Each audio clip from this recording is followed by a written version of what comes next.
আচ্ছা হয়েছে। আসি, দেখো তাহলে আমরা পড়তেছিলাম বায়োলজি চ্যাপ্টার 4। এই চ্যাপ্টারের আজকে শুরু থেকে শেষ পর্যন্ত পুরাটাই একসাথে আলোচনা করব আমরা, ঠিক আছে? তোমাদের এর আগে ক্লাসে কিছু কোয়েশ্চেন ছিল, ওই কোয়েশ্চেন সহ এই ক্লাসের সেশনটা আমরা কমপ্লিট করবো ইনশাআল্লাহ। ফ্যানটা অফ করবো, হয়েছে অফ, এটা দিব, ওকে ঠিক আছে। আচ্ছা কথা না, তাহলে এই চ্যাপ্টারে আমরা বেসিক্যালি দুইটা জিনিস নিয়ে আলোচনা করতেছিলাম, একটা হচ্ছে কি সালোক সংশ্লেষণ আর একটা হচ্ছে শ্বসন। তো আজকে আমরা এ টু জেড এই চ্যাপ্টারের এ টু জেড নিয়ে আলোচনা করব, ঠিক আছে? তাহলে এই চ্যাপ্টারে আমরা এই যে দুইটা প্রসেস নিয়ে পড়তেছি, এক নাম্বার প্রসেস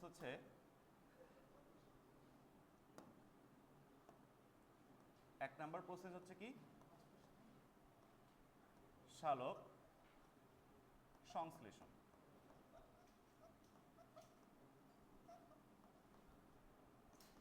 ইংলিশে আমরা এটাকে বলি ফটোসিনথেসিস। তাহলে ফটোসিনথেসিসে মূলত কি হয়? ফটোসিনথেসিসে উদ্ভিদ তার পাতার, এই যে গাছ তার পাতার মধ্যে উপস্থিত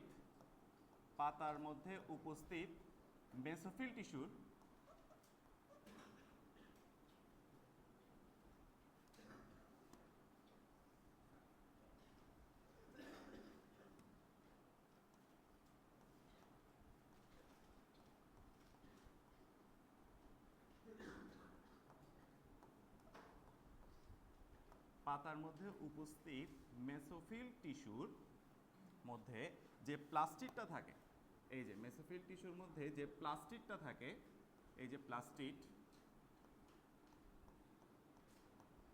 প্লাস্টিডের মধ্যে আমরা প্লাস্টিডকে তিন প্রকার বলছিলাম, ক্লোরোপ্লাস্ট, ক্রোমোপ্লাস্ট, লিউকোপ্লাস্ট। তাহলে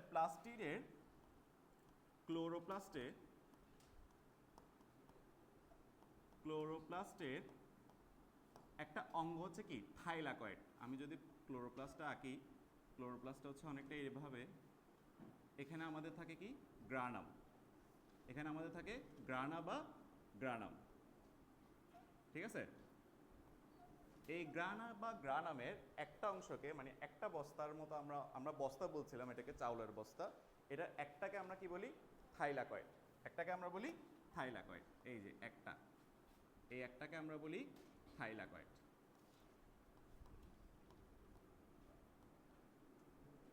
ঠিক আছে? থাইলাকয়েড, এই থাইলাকয়েডের মধ্যে একটা আলোক শোষণকারী অঙ্গ আছে, আলোক শোষণকারী একটা কেমিক্যাল সাবস্টেন্স আছে, যেটাকে আমরা বলি কি ক্লোরোফিল। কি বলি? ক্লোরোফিল। তাহলে থাইলাকয়েডের মধ্যে কি থাকে? থাইলাকয়েডের মধ্যে থাকে ক্লোরোফিল।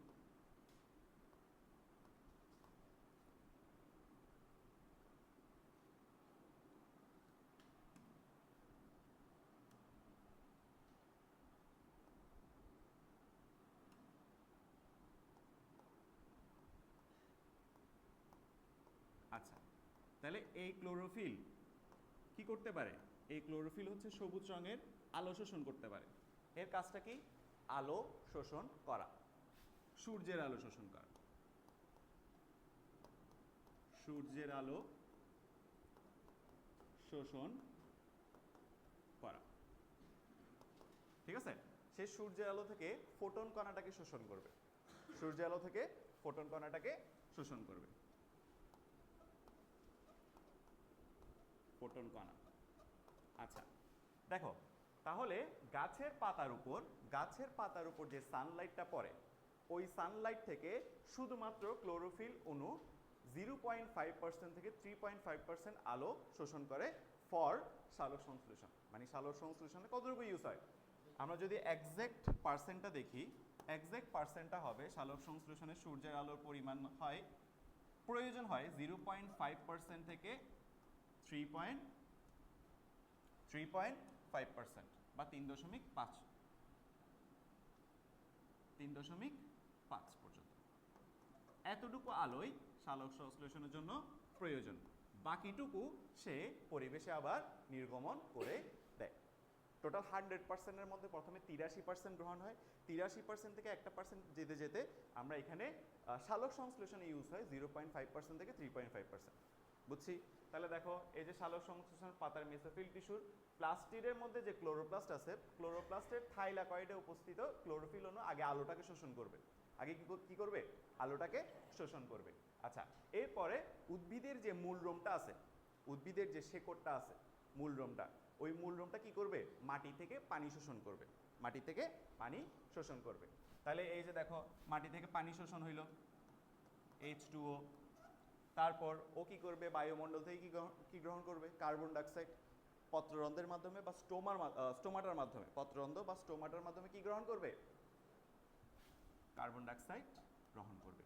এই দুইটাকে নিয়েই উদ্ভিদ প্লাস্টিডের মধ্যে, প্লাস্টিডের যে থাইলাকয়েড ওইটার ভেতরে সালোক সংশ্লেষণটা সম্পন্ন করবে। বিষয়টা বুঝলাম? হ্যাঁ। আচ্ছা, তাহলে আমরা বুঝছি যে সালোক সংশ্লেষণটা কোথায় হয় এবং কেন হয়। থাইলাকয়েডে কেন হয়? কারণ থাইলাকয়েডে ক্লোরোফিল আছে। ক্লোরোফিল কি করে? সূর্যের আলো শোষণ করে, আর সূর্যের আলো এই দুইটা ভাঙতে সহায়তা করে। ঠিক আছে? বুঝছি? তাহলে এটা আমরা এখন বিক্রিয়ার মাধ্যমে দেখব, বিক্রিয়াতে কি কি হয় সেটাও তোমাদেরকে আজকে আমি দেখাবো। তাহলে চলো আরেকটা পেজে যাই। তাহলে সালোক সংশ্লেষণ, হ্যাঁ বুঝি না এটা।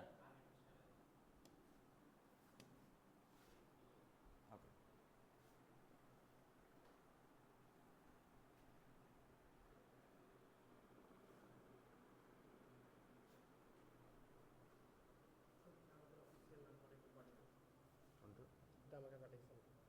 অফিসিয়াল নাম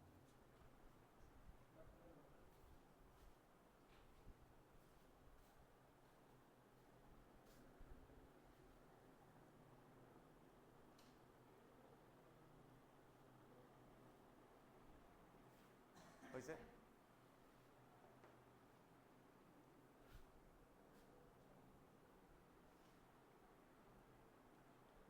হয়েছে? ওকে, তাহলে দেখো এই যে আমাদের সালোক সংশ্লেষণ,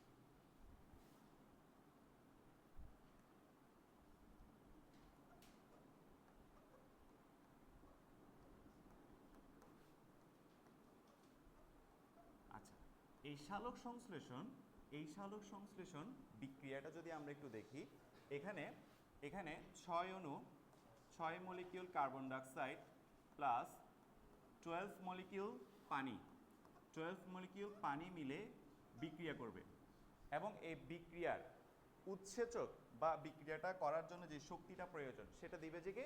সূর্যের আলোক বা সূর্যের যে ফোটন করাটা আছে আমি দেখাবো। আমি ইন্টারের পয়েন্ট থেকেও আমি আজকে নিয়ে আসছি সেটা তোমাদেরকে দেখাবো, তোমরা দেখলে এই বিষয়টা বুঝবা। ঠিক আছে? তাহলে এখানে সূর্যালোক কাজে লাগিয়ে সে C6H12O6 মানে গ্লুকোজ তৈরি করবে, প্লাস 6 অণু অক্সিজেন তৈরি করবে, প্লাস 6 অণু সে পানি তৈরি করবে। ঠিক আছে? এবং এখানে শক্তি হিসেবে আমরা পাবো NADPH plus H plus ion, বা এটাকে তোমরা NADPH2 বলতে পারো। ঠিক আছে? এটা আমরা শক্তি মুদ্রা হিসেবে এখানে পাবো। মানে সালোক সংশ্লেষণেও কিন্তু আমরা শক্তিটা পেয়ে থাকি, সালোক সংশ্লেষণে আমরা শক্তিটা পেয়ে থাকি। একটা চক্রের মাধ্যমে এটা পাবো। এটা হচ্ছে আমরা বলি ফটো সিস্টেম, একটা হচ্ছে যে চক্রীয় ফটোফসফোরাইলেশন, একটা হচ্ছে অচক্রীয় ফটোফসফোরাইলেশন। ঠিক আছে? এই ফটোফসফোরাইলেশন দুই প্রকার, চক্রীয় এবং অচক্রীয়। আচ্ছা, এই ফটোফসফোরাইলেশন আমরা কি করব? এই পানিটাকে, এদিকে দেখি সবাই, এই পানিটাকে কি করব? এই পানিটাকে আমরা করব জারিত। এই পানিটাকে আমরা করব কি? জারিত। এবং এই কার্বন ডাইঅক্সাইডকে আমরা করব বিজারিত। ঠিক আছে? তার মানে এখানে কার্বন ডাইঅক্সাইড হচ্ছে যে বিজারিত হওয়া মানে হচ্ছে যে অক্সিজেনের সাথে যুক্ত হবে। বিজারিত হওয়া মানে কি? অক্সিজেনের সাথে যুক্ত হবে। আমরা জানি অক্সিজেনের জারণ সংখ্যা কত? -2। আচ্ছা, এখানে আসি। জারিত মানে কি? জারিত মানে সে হাইড্রোজেনের সাথে যুক্ত হবে। কার সাথে? হাইড্রোজেনের সাথে যুক্ত হবে। জাস্ট তোমাদের ক্লাস স্ট্যান্ডার্ড অনুযায়ী এতটুকু মনে রাখবো যে পানিটা জারিত হয়, কার্বন ডাইঅক্সাইডটা বিজারিত হয়। এখন পানিটা জারিত হয়ে কি করবে, এই যে আমাদের শক্তি মুদ্রা NADPH প্লাস H প্লাস তৈরি করবে এবং পরবর্তীতে সে পানি তৈরিতেও হেল্প করবে। ঠিক আছে, এরপর কার্বন ডাইঅক্সাইড কি করবে, কার্বন ডাইঅক্সাইড মূলত গ্লুকোজটা তৈরি করবে, কার্বন ডাইঅক্সাইড মূলত গ্লুকোজটা তৈরি করবে, সাথে আমরা বাই প্রোডাক্ট হিসেবে কি পাবো, অক্সিজেনটাকেও পাবো। ঠিক আছে, আচ্ছা আমরা এই যে কার্বন পানির যে ভাঙনটা বুঝিনি, জারণ হচ্ছে যে ইলেকট্রনের ত্যাগ, জারণ হচ্ছে যে ইলেকট্রনের ত্যাগ, আর বিজারণ হচ্ছে কি ইলেকট্রনের গ্রহণ। ঠিক আছে, আচ্ছা আমরা একটু এই পানির ভাঙনটা ইন্টারের একটা কনসেপ্ট থেকে দেখি। এই যে দেখো, ইন্টার একটা কনসেপ্ট থেকে দেখি, এখানে ফটো সিস্টেম, এই যে PS2 মানে কি ফটো সিস্টেম 2। তোমরা এর আগের ক্লাসে আমার কোয়েশ্চেন করছিল যে পানিটাকে কিভাবে কোন প্রসেসে আমরা শক্তিতে কনভার্ট করি।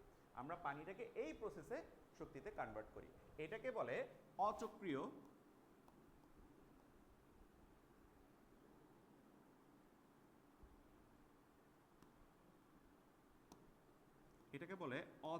ফটোফসফোরাইলেশন।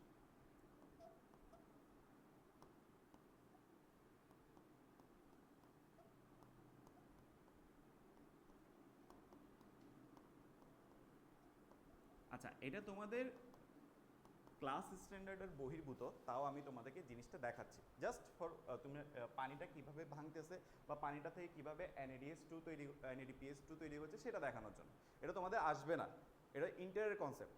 ঠিক আছে, দেখো বিষয়টা দেখো, এই যে ফটো সিস্টেম 2 এরা হচ্ছে এই যে এখানে আমরা কি লিখছি একটা দেখো তো, 680 লিখছি না, 680 মূলত কি, এটা হচ্ছে তরঙ্গ দৈর্ঘ্য। কার তরঙ্গ দৈর্ঘ্য, সূর্যের আলোর তরঙ্গ দৈর্ঘ্য। সূর্যের আলোর তরঙ্গ দৈর্ঘ্য এখানে 680 ন্যানোমিটার। ঠিক আছে, তো এরা হচ্ছে কি, এরা হচ্ছে যে আমাদের ক্লোরোপ্লাস্টের ক্লোরোফিলের কমপ্লেক্স যৌগ, জটিল যৌগ এরা। ঠিক আছে, ক্লোরোফিলের জটিল যৌগ। এরা কি করবে, আলোকে শোষণ করবে, আলোকে শোষণ করে আলোর শক্তিটাকে কাজে লাগিয়ে সে এই ফুল প্রসেসটাকে সম্পাদন করবে। দেখো এইখানে ওই যে আমাদের সালোক সংশ্লেষণে যে পানিটা লাগছিল, এই যে দেখো, এই যে আমাদের সালোক সংশ্লেষণে যে পানিটা আছে, কত অণু, 12 অণু। কত অণু, 12 অণু। এই 12 অণুটা এই যে এখানে আসবে, এখানে এসে এই যে আমি একটা একটা দেখাচ্ছি, এই একটা কি করবে, এই যে দেখো এই একটা পানির অণু ফার্স্টে ভেঙে যাবে, ভেঙে সে দুইটা ইলেকট্রনকে আলাদা করবে, সে হাফ অক্সিজেনকে আলাদা করবে। ঠিক আছে, এবং দুইটা হাইড্রোজেন আয়নকে সে আলাদা করবে। পানিটাকে ভাঙলে আমরা দুইটা ইলেকট্রন, দুইটা হাইড্রোজেন আয়ন এবং হাফ মোল অক্সিজেন অণু পেয়ে থাকি। ঠিক আছে, আচ্ছা এরপরে এই ইলেকট্রনটা এই বিক্রিয়া কেন্দ্রে যাবে, এখানে বিক্রিয়া কেন্দ্র বলে এটাকে। আলো শোষণের পরে ওখানে একটা বিক্রিয়া কেন্দ্র থাকে, ওখানে বিক্রিয়াটা হয়। ঠিক আছে, এই দুইটা ইলেকট্রন কোথায় যাবে, বিক্রিয়া কেন্দ্রে যাবে। এরপর এই বিক্রিয়া কেন্দ্র থেকে দুইটা ইলেকট্রন, ওই যে সূর্যের থেকে আমরা পাইছি না, শক্তি পাইছি না, সূর্যালোক থেকে আমরা রাসায়নিক একটা শক্তি পাইছি। ঠিক আছে, এই শক্তির ফলে এই দুইটা ইলেকট্রন ফিওফাইটিন নামক এক ধরনের যৌগের মধ্যে যাবে। ঠিক আছে, ফিওফাইটিন নামক এক ধরনের যৌগতে যাবে। ওই যৌগটা কি তোমাদের ইন্টারও লাগবে না, জাস্ট নামটা মনে রাখবা, ফিওফাইটিন নামক এক ধরনের যৌগতে যাবে। এরপরে ওই দুইটা ইলেকট্রন আবার আরেকটা যৌগতে যাবে, যেটাকে কি বলে, প্লাস্টোকুইনিন। পিকিউ মানে হচ্ছে প্লাস্টোকুইনিন। ওই দুইটা ইলেকট্রন মুভ করবে। এরপর ওই দুইটা ইলেকট্রন আবার যাবে যে কোথায়, সাইটোক্রোম B6-এ। এরপর ওই দুইটা ইলেকট্রন আবার সাইটোক্রোম F-এ যাবে। কথা বুঝছি, সাইটোক্রোম কি, সাইটোক্রোম হচ্ছে একটা যৌগ যেটা কি দিয়ে তৈরি, আয়রন দিয়ে তৈরি। কি দিয়ে তৈরি, আয়রন দিয়ে তৈরি। এই সাইটোক্রোম 2+ হতে পারে, সাইটোক্রোম 3+ হতে পারে। সাইটোক্রোম 2+ আয়ন হতে পারে, সাইটোক্রোম 3+ আয়ন হতে পারে। ঠিক আছে, তাহলে এটা কি যৌগ, এমন একটা যৌগ যেটা আয়রন দিয়ে তৈরি। ঠিক আছে, যেগুলো আমাদের কোষের মধ্যে উপস্থিত আছে, উদ্ভিদের কোষের মধ্যে উপস্থিত আছে। বিষয়টা এতটুকু বুঝছি। এরপর সেম ওই দুইটা ইলেকট্রন আবার মুভ করে কিতে যাবে, প্লাস্টোসায়ানিনে যাবে, প্লাস্টোকুইনিন, প্লাস্টোসায়ানিন। এরপরে ওই দুইটা মানে আসলে এই প্রসেসটা ঘটতে ঘটতে অনেক শক্তি খরচ হয়ে যাবে, অনেক শক্তি খরচ হয়ে যাবে। সেই জন্য আবার সেই ফটোসিস্টেম 1 আসবে, ফটোসিস্টেম আবার 1 আসবে। ফটোসিস্টেম 1-এ এ কি করবে, এ আবার সূর্যের আলোকে সে আবার শোষণ করবে শক্তিটাকে কাজে লাগানোর জন্য। প্রথমে একবার সূর্যের আলোকে কাজে লাগিয়ে বিক্রিয়াটা এতটুকু আনছে সে, দুইটা ইলেকট্রন বারবার, মানে একজন ইলেকট্রন নিচ্ছে আবার সে পরেরটাতে পাস আউট করে দিচ্ছে, পরের যৌগতে পাস আউট করে দিচ্ছে, এরকম পাস আউট করতে করতে একসময় এই যে প্লাস্টোসায়ানিনে আসে বিক্রিয়ার শক্তিটা কমে যাবে। তখন এখানে আবার একটা সিস্টেম আসবে, ফটো সিস্টেম 1। এই ফটো সিস্টেম 1 আলোকে আবার শোষণ করবে, আবার শোষণ করে আবার একটা শক্তি প্রডিউস করবে। হ্যাঁ, এটা 700, এই যে এটা যেহেতু এটা যেরকম 680, এটা যেরকম 680 ন্যানোমিটার, এটা 700 মানে এটা 700 ন্যানোমিটার তরঙ্গ দৈর্ঘ্যের। কারণ আমরা জানি যে আলো কিভাবে আসে, আলো তরঙ্গ দৈর্ঘ্য বা তরঙ্গ আকারে আমাদের মধ্যে পতিত হয়, মানে আমাদের কাছে আসে। তো এখানে 700 ন্যানোমিটার বলতে তরঙ্গ দৈর্ঘ্যকে বোঝানো হয়েছে, ওই যে তরঙ্গটা তরঙ্গ দৈর্ঘ্যকে বোঝানো হয়েছে, 680ও তরঙ্গ দৈর্ঘ্যকে বোঝানো হয়েছে। তার মানে এই যে ফটো সিস্টেম 2, মানে এই যে আমাদের জটিল কমপ্লেক্স, জটিল ক্লোরোফিল কমপ্লেক্স, এ কি করতে পারে, এই 680 ন্যানোমিটার তরঙ্গ দৈর্ঘ্যের আলোকে গ্রহণ করতে পারে, আর এ হচ্ছে 700 ন্যানোমিটার তরঙ্গ দৈর্ঘ্যকে গ্রহণ করতে পারে। বিষয়টা বুঝলাম। এখন এ আবার আলোটাকে গ্রহণ করবে, গ্রহণ করে এ আবার শক্তি পাবে, এই শক্তি দিয়ে সে এই ইলেকট্রন দুইটাকে আবার মুভমেন্ট করাবে। ঠিক আছে, মুভমেন্ট করে ফেরিডক্সিন নামক একটা কেমিক্যালের মধ্যে আবার দিবে, সাবস্টেন্স, মানে এই যে আমরা এটাকে মুভ করতেছি, এই যে প্লাস্টোসায়ানিন থেকে এরপরে যাবে সে ফেরিডক্সিনে। কোথায় যাবে, ফেরিডক্সিনে। এই ফেরিডক্সিন এই দুইটা ইলেকট্রন এই যে আমাদের NADP ion, nicotinamide adenine dinucleotide phosphate, এটাকে দিবে। এই ইলেকট্রন দুইটা কাকে দিবে, এটাকে দিবে। এটা জারণ সংখ্যা কত ছিল, +1। এখন দুইটা ইলেকট্রন পাওয়ার পর এটা জারণ সংখ্যা কি হইল, এটা হইল NADP মাইনাস আয়ন। ওকে, এবার এই যে দেখো, এই যে আমরা এখানে দেখছো দুইটা হাইড্রোজেন আয়ন বা দুইটা প্রোটন, এটা এটিপি সিনথেসিস একটা চ্যানেল আছে, এই চ্যানেলের মাধ্যমে সে ডিরেক্ট কোথায় যাবে, এর কাছে যাবে। এর কাছে গিয়ে এই যে দুইটা হাইড্রোজেনের সাথে সে বন্ড করবে। দুইটা হাইড্রোজেনের সাথে যখন বন্ড করবে, একটা হাইড্রোজেন এই যে এই ইলেকট্রনটা চলে যাবে, যেটা এক্সট্রা আয়ন ছিল সেটা চলে যাবে, এই যে তখন হবে NADPH, ওই আয়নটা চলে গেল। নেগেটিভ আয়ন যেটা ছিল, যেটা দুইটা ইলেকট্রন গ্রহণের ফলে যে নেগেটিভ আয়নটা আসছিল, সেটা এবার চলে যাবে।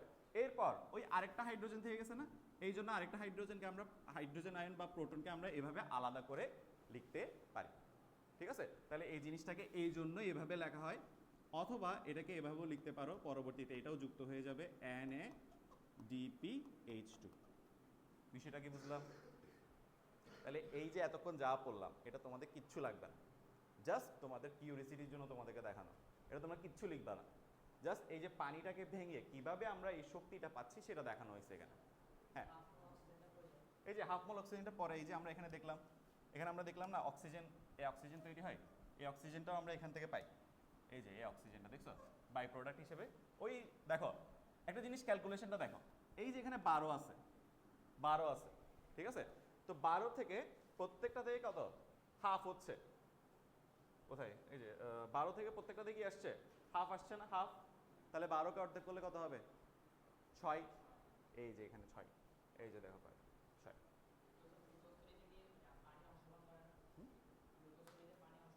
এটা আমরা গ্লুকোজ তৈরি করি নাই তো, এটা হ্যাঁ, গ্লুকোজ তৈরির ক্ষেত্রে আমরা দেখাচ্ছি, এই যে গ্লুকোজ তৈরিটাও আছে, এই যে C3টা আমরা দেখাচ্ছি। আপাতত এটা বুঝছো কিনা আগে দেখো, এটা বুঝছো? হ্যাঁ, পুরো একটা প্রসেস যেখানে আমরা পানিটাকে ভেঙে একটা শক্তি উৎপন্ন করতেছি।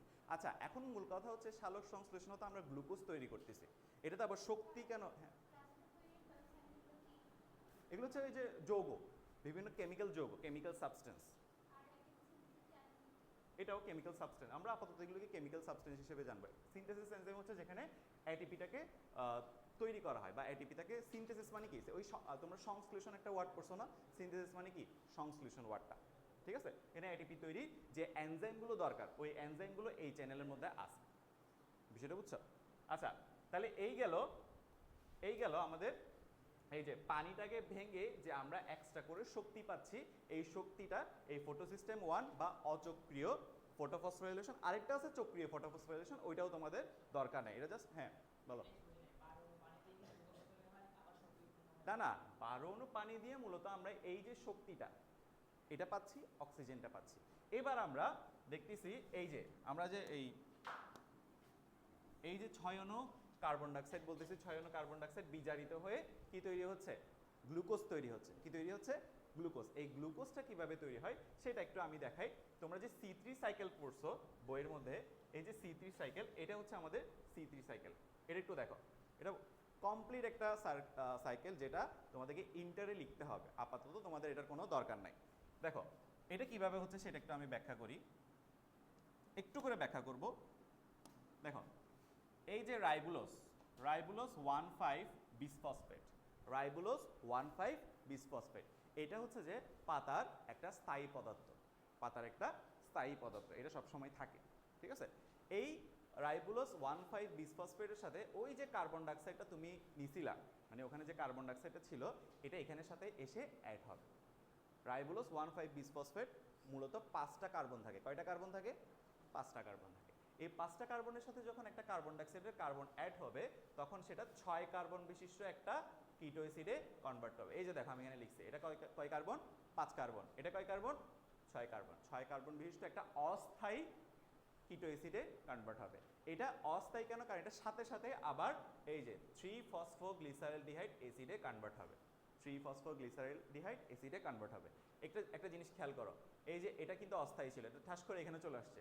আমরা পড়ছিলাম না প্রথম স্থায়ী পদার্থ C3 চক্রের প্রথম স্থায়ী পদার্থ কে, এই যে 3-ফসফোগ্লিসারিক অ্যাসিড।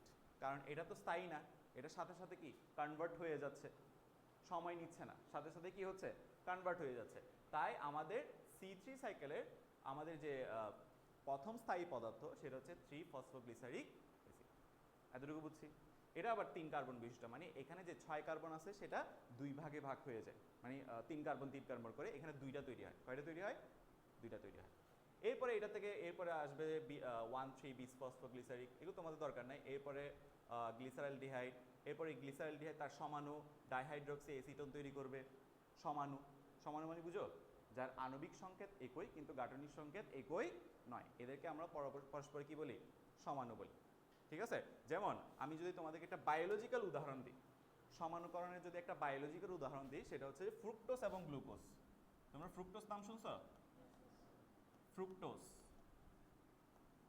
গ্লুকোজ, এরা পরস্পরের সমাণু, এরা পরস্পরের সমাণু। শুধু একটা তফাৎ আছে এদের মধ্যে, একটা হচ্ছে কি অ্যালডিহাইড আর একটা হচ্ছে কি কিটোন। একটা অ্যালডিহাইড একটা কিটোন, আমি জাস্ট দেখাচ্ছি। দেখো মানে এটা পুরোটা ব্যাখ্যা করে দিই তোমাদেরকে। ফ্রুক্টোজের সংকেত হচ্ছে C6H12O6 আণবিক সংকেত। গ্লুকোজের আণবিক সংকেত কি, C6H12O6, রাইট। তাহলে গ্লুকোজ আর ফ্রুক্টোজের আণবিক সংকেতটা একই, তফাৎটা কোন জায়গায়, গাঠনিক সংকেতে। গাঠনিক সংকেত যদি তুমি দেখো, এই যে দেখো আমি তোমাদেরকে ব্যাখ্যা করে দেখাই, C2 3 4 5 6, 6টা কার্বন, 6টা কার্বন, প্রত্যেকটাতে 4টা করে হাত,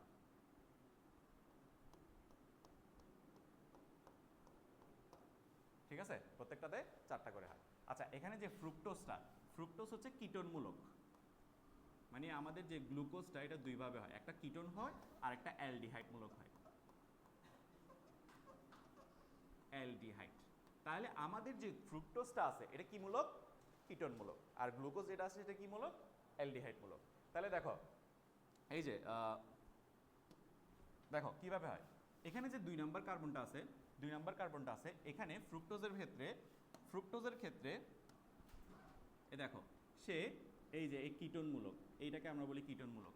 যখন carbon dioxide double bond oxygen, এটা হচ্ছে কি মূলক, কিটোনমূলক। তাহলে এটা কিটোনমূলক দিবে, এটা কি দিবে, কিটোনমূলক দিবে, ঠিক আছে। এখন বাকি হাতগুলোতে কি হয়, বাকি হাতগুলোতে কি হয় একটু দেখি। প্রত্যেকটা কার্বনে একটু দেখো কিভাবে লিখতে হয়, এটা ইজি জিনিস, এটা তোমরা পারবা। প্রত্যেকটা কার্বনে এক হাতে একটা করে ওএইচ যাবে, একটা করে ওএইচ, প্রত্যেকটা কার্বনে একটা করে ওএইচ, একটার বেশি ওএইচ থাকতে পারবে না, এতটুকু বুঝছি। এরপরে কি থাকবে, এরপর প্রত্যেকটাতে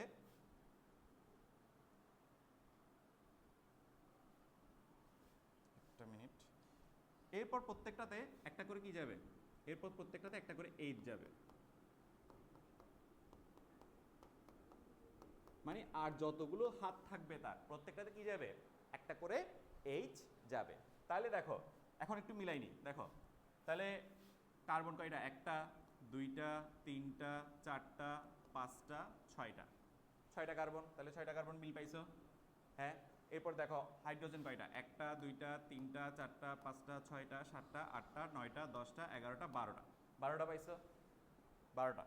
অক্সিজেন কয়টা? একটা, দুইটা, তিনটা, চারটা, পাঁচটা, ছয়টা। অক্সিজেন 6টা পাইছো? তাহলে এটা হচ্ছে কি ফ্রুক্টোজের গাঠনিক সংকেত। এবার আমরা একটু যদি গ্লুকোজের গাঠনিক সংকেতের দিকে তাকাই, সেই ক্ষেত্রে এটা হবে কি এই 1 2 3 4 5। হ্যাঁ বলো। ফ্যান কোনটা? ঠিক আছে, আচ্ছা। তাহলে এই যে 5, এই যে 6, ঠিক আছে। এখানেও কয়টা হাত? 4টা করে হাত থাকবে। ওকে, 4টা করে হাত থাকবে। এখানে এইটার সাথে এটার তফাৎ কি? এইটা হচ্ছে কিটোনমূলক, মানে এখানে 2 নাম্বার কার্বনে কি থাকবে? কিটোনমূলক থাকবে, আর ওইটা হচ্ছে অ্যালডিহাইড মূলক। তাহলে এখানে এখানে এই 1 নাম্বার কার্বনের সাথে অ্যালডিহাইড মূলক CHO হবে, CHO। ঠিক আছে, মানে অক্সিজেনের সাথে সে ডাবল বন্ড তৈরি করবে, একটা হাইড্রোজেনের সাথে বন্ড তৈরি করবে, টোটাল 4টা বন্ড হবে এখানে। তাহলে এটা হচ্ছে কি মূলক? কিটোনমূলক, অ্যালডিহাইড মূলক। এটা হচ্ছে কি মূলক? কিটোনমূলক। ওকে, তাহলে এখানে বাকিগুলো সেম কাজ, প্রত্যেকটাতে একটা করে কি হবে? OH হবে, প্রত্যেকটাতে একটা করে OH হবে। ঠিক আছে, এরপর প্রত্যেকটাতে একটা করে কি হবে? প্রত্যেকটাতে একটা করে H হবে। বাকি হাতগুলোতে আর কি, বাকি হাতগুলোতে প্রত্যেকটাতে কি হবে? একটা করে H হবে। এখন তোমরাই বুঝো, দেখো দুইটা ডিফারেন্স বুঝতেছো তো?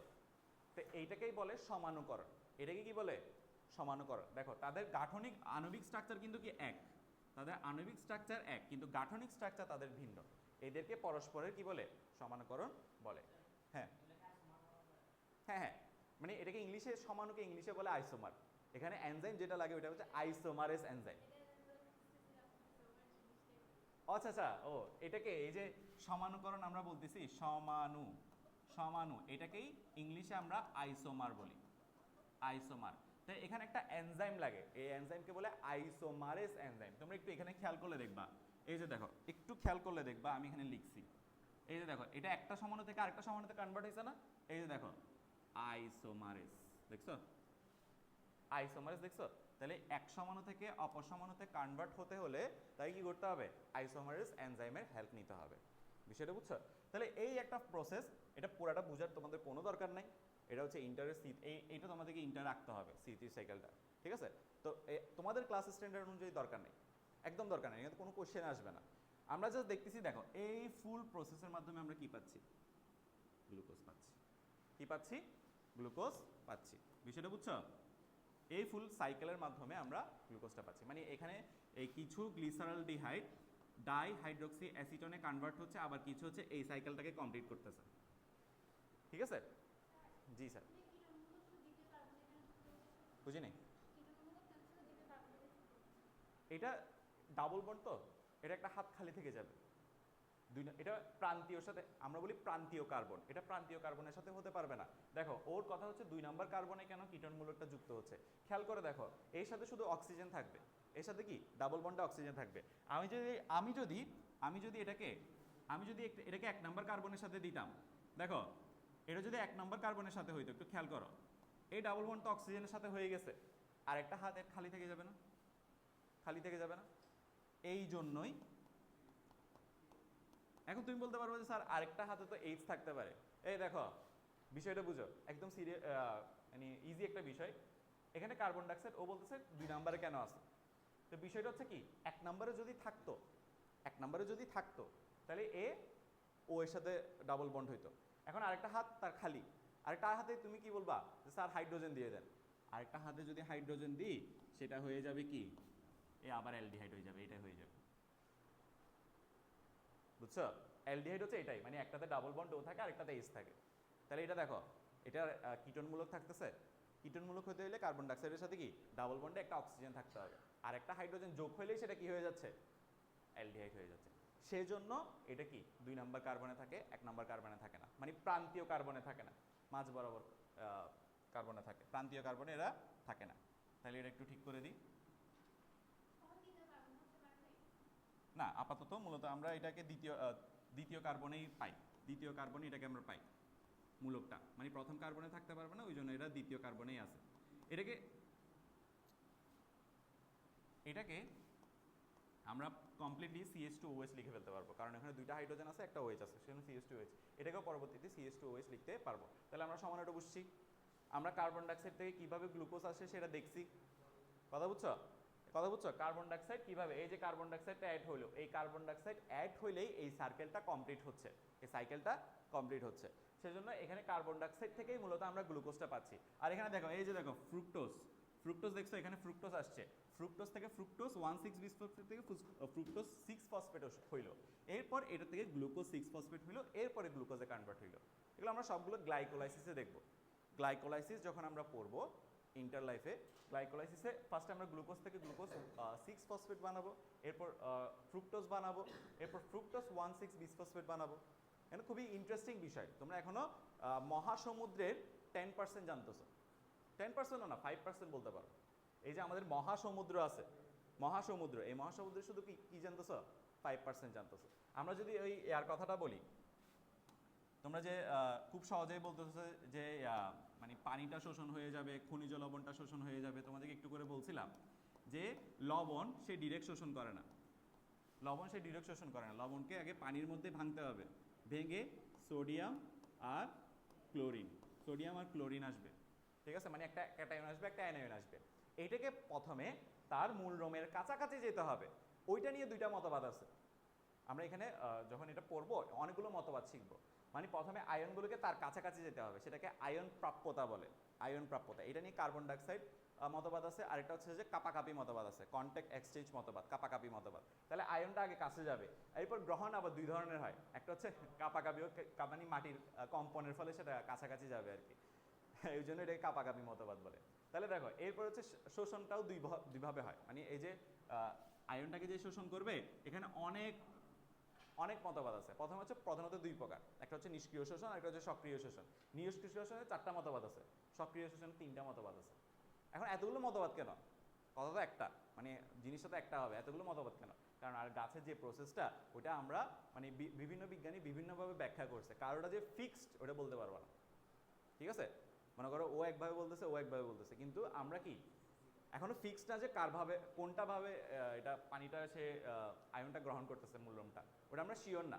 ওই জন্য সবগুলো মতবাদকে, যারা যুক্তিযত সবগুলো মতবাদকে বইয়ের মধ্যে রাখা হয়েছে, ঠিক আছে? এখানের মধ্যে বেশি হয়তো এখানে মনে করো আমরা দুইজনের মধ্যে ভোট করলে একজনের কাছে মেজরিটি পার্সেন্ট পড়বে, আরেকজনের কাছে একটু মাইনরিটি পার্সেন্ট পড়বে। তো মেজরিটি তারটা একটু বেশি গ্রহণযোগ্য, আরেকজনের একটু কম গ্রহণযোগ্য, বিষয়টা হচ্ছে এরকম, ঠিক আছে? তাহলে এই প্রসেসে আমরা বুঝছি যে পানি থেকে কিভাবে আমরা শক্তিটা এবং অক্সিজেনটা পাচ্ছি, এবং কার্বন ডাইঅক্সাইড থেকে কিভাবে আমরা গ্লুকোজটা পাচ্ছি, ঠিক আছে?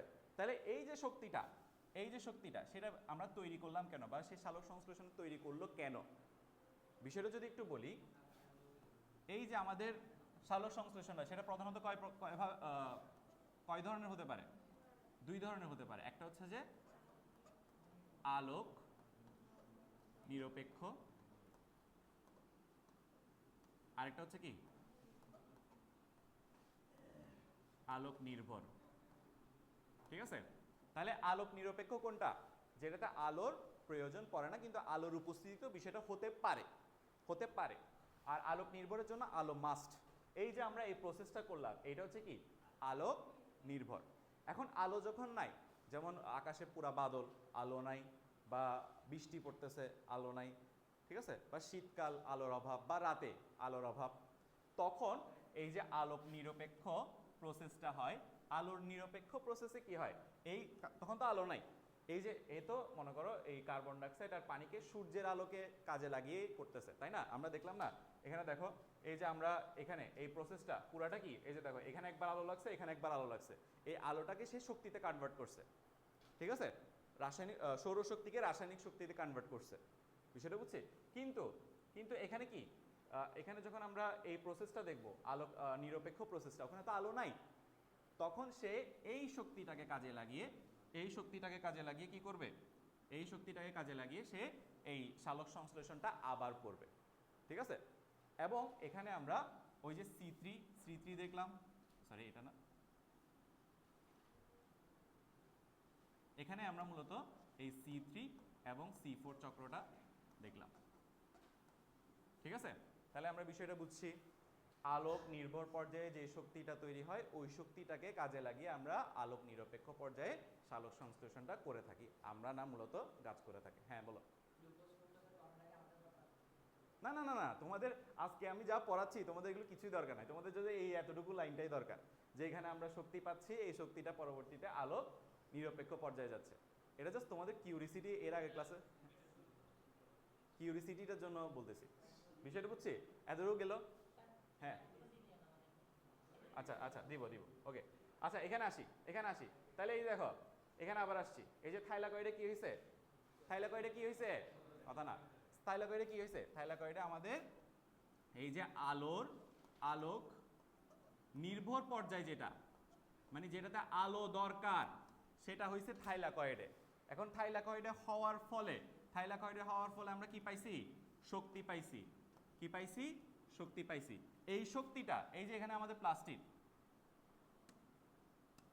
এই যে এখানে আমাদের প্লাস্টিক, এই প্লাস্টিকের থাইলাকয়েডে তো মূলত হয়েছে, তখন এই শক্তিটা এই প্লাস্টিক থেকে বের হয়ে আসবে। ঠিক আছে, বের হয়ে এই প্লাস্টিকের বাইরের যে অংশটা, সরি, এই যে শক্তিটা, এই শক্তিটা থাইলাকয়েড থেকে বের হয়ে আসবে। ঠিক আছে, থাইলাকয়েড থেকে বের হয়ে আসলে এই থাইলাকয়েডের যে তরল বা অর্ধতরল পদার্থটা আমরা পাই সেটাকে আমরা কি বলি, স্ট্রোমা বলি। কি বলি, স্ট্রোমা বলি। এই স্ট্রোমাতে আসবে, এই স্ট্রোমাতেই মূলত আমাদের আলোর নিরপেক্ষ পর্যায়টা হয়, আলোক নিরপেক্ষ পর্যায়। তাহলে আমরা বিষয়টা কি বুঝলাম, আলোক নির্ভর পর্যায়টা কোথায় হয়, থাইলাকয়েডে হয়। ঠিক আছে, এই থাইলাকয়েড থেকে শক্তিটা নির্গমন হয় কোথায়, স্ট্রোমাতে। স্ট্রোমাতে কি হয়, আলোক নিরপেক্ষ পর্যায়টা হয়। এতটুকু বুঝছি। হ্যাঁ আচ্ছা, তাহলে সালোক সংশ্লেষণের আমাদের পুরা পার্টটাই মূলত এখানেই শেষ। এরপর আমরা যাব শ্বসনে। ঠিক আছে, শ্বসনটা মূলত কি দেখো, এই যে আমরা এই বিক্রিয়ার মাধ্যমে আমাদের প্রোডাক্টটা কি, আমাদের প্রোডাক্টটা হচ্ছে মূলত এখানে, আমাদের প্রোডাক্টটা মূলত এখানে কি, এই যে গ্লুকোজটা, এটাই হচ্ছে আমাদের প্রোডাক্ট। এই প্রোডাক্টটা আমরা উৎপন্ন করার জন্যই মূলত এই বিক্রিয়াটা করছি। এখানে যে শক্তিটা তৈরি হচ্ছে সেটা পরবর্তীতে আবারই কি করতেছে, গ্লুকোজই তৈরি করতেছে।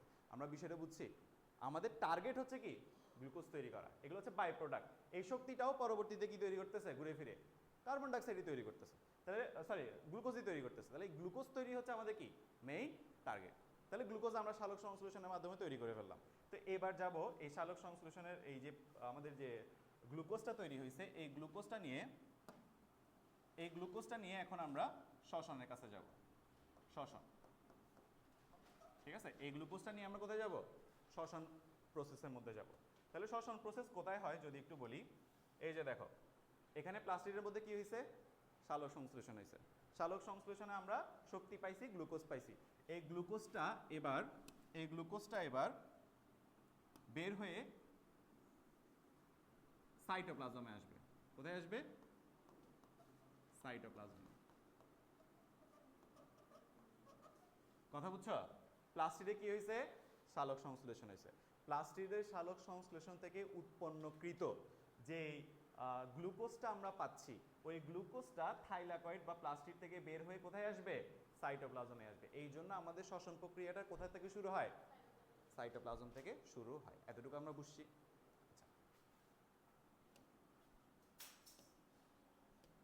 তাহলে এই যে আমাদের শ্বসন,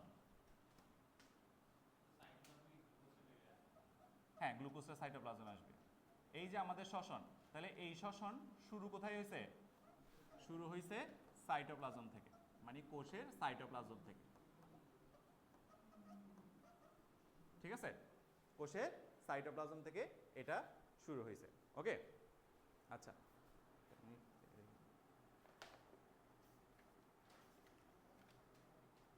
এই যে দেখো তোমরা, হ্যাঁ বলো। এটা হচ্ছে যে ত্যাগের মাধ্যমে, মানে এখানে প্লাস্টিকের মধ্যে প্লাস্টিকের যে আবরণটা আছে, এই যে দেখো ও একটা কোয়েশ্চেন করলো যে কোন প্রক্রিয়ার মাধ্যমে প্লাস্টিক থেকে এটা সাইটোপ্লাজমে আসবে। দেখো একটা জিনিস যখন তৈরি হয়, ওই তৈরি জিনিসটা এখানে যে আবরণটা আছে ওই আবরণটা নির্ধারিত করে যে কখন বের করে দিবে। কারণ এই দেখো এখানে দেখো, এই যে এখানে একটা জিনিস উৎপন্ন হয়েছে, গ্লুকোজ উৎপন্ন হয়েছে। এই গ্লুকোজটা এখানে জমা হলে এখানে গ্রেডিয়েন্ট সৃষ্টি হয়ে যাবে। কি সৃষ্টি হয়ে যাবে? গ্রেডিয়েন্ট মানে কোনো কিছুর আধিক্য। এখন আধিক্য সৃষ্টি হলে এটা তো কোষটা মারা যাওয়ার কারণও হতে পারে, বা প্লাস্টিকটা মারা যাওয়ার কারণও হতে পারে। সেই জন্য প্লাস্টিকটা তার সময় উপযোগী ইয়াতে গ্লুকোজটাকে কি করবে? বের করে দিবে। মানে যখন সময় হবে তখন সে গ্লুকোজটাকে কি করে দিবে? বের করে দিবে, সাইটোপ্লাজমে নিয়ে আসবে। কারণ তার বেঁচে থাকার জন্য কি লাগবে? বেঁচে থাকার জন্য কি লাগবে? গ্লুকোজ লাগবে নাকি শক্তি লাগবে? শক্তি লাগবে। এখন গ্লুকোজটা থাকলে তো আর তার শক্তি হইল না। গ্লুকোজটা থাকলে তার শক্তি হইল না। এখন মনে করো ওই বিষয়টা অনেকটা এরকম, তোমার থেকে লাগতেছে টাকা, কিন্তু তোমার থেকে আছে জমি দিয়ে তোমার কাজ হবে? তোমার লাগবে কি? তাহলে তোমার ওই জমিটাকে বেচায় কি করতে হবে? টাকায় কনভার্ট করতে হবে। তারপর ওই টাকা দিয়ে তুমি কি করতে পারবা? তোমার যাবতীয় যা করা লাগে তা করতে পারবা। ঠিক আছে? আচ্ছা, এখানেও মূলত এটা। তো এখানে যে শক্তিটা তৈরি হয়েছে ওই শক্তিটা আমাদের কাজের না, ওই গ্লুকোজটা আমাদের কাজের না। গ্লুকোজটাতে আমরা কি করব? ফার্স্টে শক্তিতে কনভার্ট করব, এরপর ওই শক্তিটাকে আমরা কাজে লাগাইতে পারবো। বিষয়টা বুঝছি? এই যে দেখো তোমাদের ওই ন্যানোমিটার দেখাইছিলাম না, এখানে দেখো এখানে একটা লাইন তোমরা দেখাবা, সালোক সংশ্লেষণে 400 ন্যানোমিটার থেকে 480 ন্যানোমিটার এবং 680 ন্যানোমিটার তরঙ্গ দৈর্ঘ্য বিশিষ্ট আলোতে সবচেয়ে বেশি ভালো হয় সালোক সংশ্লেষণটা। এটা তোমাদের এমসিকিউতে আসবে, এই লাইনটা একটু দাগায় রাখবা তোমরা। ওই যে ন্যানোমিটার দেখাইলাম, ওখানে 680 ন্যানোমিটার দেখছো না? ওই 680 ন্যানোমিটার কথাই বলতেছিলাম। আচ্ছা, এরপরে আসি শ্বসন। তাহলে শ্বসনে মূলত কি হয়? শ্বসনকে আমরা মূলত দুই ভাগে ভাগ করতে পারি। কয় ভাগে? দুই ভাগে ভাগ করতে পারি। শ্বসনকে দুই ভাগে ভাগ করা যায়। একটা হচ্ছে যে অবাধ শ্বসন, আরেকটা হচ্ছে সবাধ শ্বসন। তো দুইটার মধ্যে ডিফারেন্স কি? দুইটার মধ্যে ডিফারেন্স হচ্ছে অক্সিজেনের। দুইটার মধ্যে ডিফারেন্স কিসের? অক্সিজেনের। তাহলে আমাদের যে সবাধ শ্বসনটা আছে, সেই সবাধ শ্বসনে আমরা গ্লুকোজটাকে অক্সিজেনের উপস্থিতিতে ভাঙবো। যেখানে অক্সিজেন থাকবে অক্সিজেনের উপস্থিতিতে ভাঙবো। আর অবাধ শ্বসনে অক্সিজেন নাই, অক্সিজেন ছাড়া ভাঙবো। এটাতে অক্সিজেন নাই, এটাতে অক্সিজেন আছে। এটা হচ্ছে মেইন পার্থক্য। ঠিক আছে? এরপর আরেকটা পার্থক্য হলো শক্তির পার্থক্য। একটাতে 686 ক্যালোরি, আরেকটাতে 56 ক্যালোরি।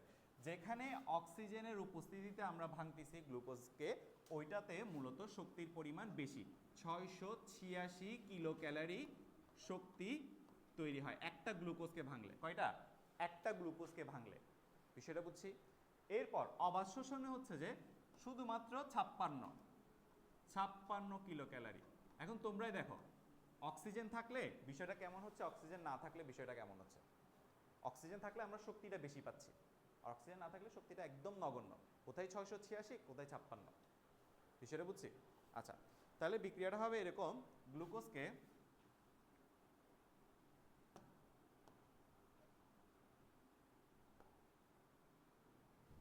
এই যে দেখো, এই আমাদের গ্লুকোজকে 6 অণু অক্সিজেনের উপস্থিতিতে এটাকে ভেঙে আমি 6 অণু কার্বন ডাইঅক্সাইড, 6 অণু পানি এবং 38 এটিপি শক্তি আমরা এখান থেকে তৈরি করব। বিষয়টা বুঝলাম? হ্যাঁ। এখানে দেখো, এখানে একটা জিনিস তোমাদেরকে আগে থেকে বলে রাখি, কারণ ইন্টারে গেলে যাতে তোমরা বিষয়টা কনফিউজ না হও। এখানে তোমরা 38 এটিপি পেলেও ইন্টারে তোমরা এটাকে 36 এটিপি পড়বা। ঠিক আছে? এখানে 38 এটিপি পড়লো, ইন্টারে কি পড়বা? 36 এটিপি পড়বা। আচ্ছা, এই 38 এটিপিকে যদি তুমি কিলো ক্যালোরিতে কনভার্ট করো তাহলে এটা 686 কিলো ক্যালোরি আসে। হ্যাঁ, গ্লুকোজ থেকে শক্তি পাচ্ছি যে আমরা এখন।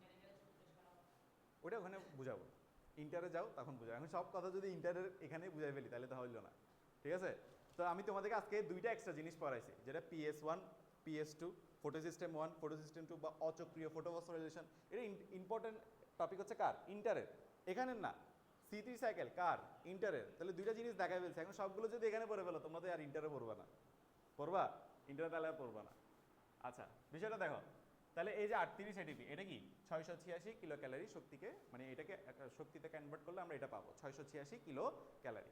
আচ্ছা দেখো, তাহলে এই যে ফুল প্রসেসটা, এই ফুল প্রসেসটা অক্সিজেনের উপস্থিতিতে হচ্ছে। ঠিক আছে? এখন এটাকে আমরা একটু ডিটেলে দেখি। তাহলে এটা হচ্ছে কি? এটাই হচ্ছে আমাদের সবাধ শ্বসন। আচ্ছা, এই শ্বসনের স্টেপ মূলত 4টা। স্টেপ মূলত কয়টা? চারটা। একটা হচ্ছে কি গ্লাইকোলাইসিস, গ্লাইকোলাইসিস, ঠিক আছে। এরপরে আরেকটা হচ্ছে যে আমাদের এসিটাইল কোয়ে,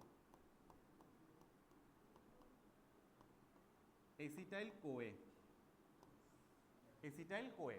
এটাকে ইন্টারে কি বলবা? পাইরুভিক অ্যাসিড বলবা। এই স্টেপটা ইন্টারে গেলে কি হয়ে যাবে? পাইরুভিক অ্যাসিড হয়ে যাবে, ঠিক আছে। এরপরে এরপরে হচ্ছে কি ক্রেবস সাইকেল, ক্রেবস চক্র। এরপরে হবে কি? এরপরে আমাদের electron transport system, electron transport system. আচ্ছা, এই যে দেখো আমরা যে এখানে যে এটা করছি, এটাও দেখো, এটাকেও আমরা ইলেকট্রন ট্রান্সপোর্ট সিস্টেম বলি। এটা কিসের ইলেকট্রন ট্রান্সপোর্ট সিস্টেম? সালোক সংশ্লেষণের। আর ওইটা আমরা এখন যেটা পড়বো সেটা কিসের? এটা হচ্ছে কার? শ্বসনের। বিষয়টা বুঝছো? তাহলে ওইটা শ্বসনে, এটা সালোক সংশ্লেষণ, দুইটাতেই আমরা ইলেকট্রন ট্রান্সপোর্ট সিস্টেমটা দেখি। হ্যাঁ বলো। হুম, হ্যাঁ হ্যাঁ, চারটা ধাপের মধ্যে আমরা দেখবো। এখন আমরা একটু দেখি এখানে ইম্পোর্টে আসছে কিনা।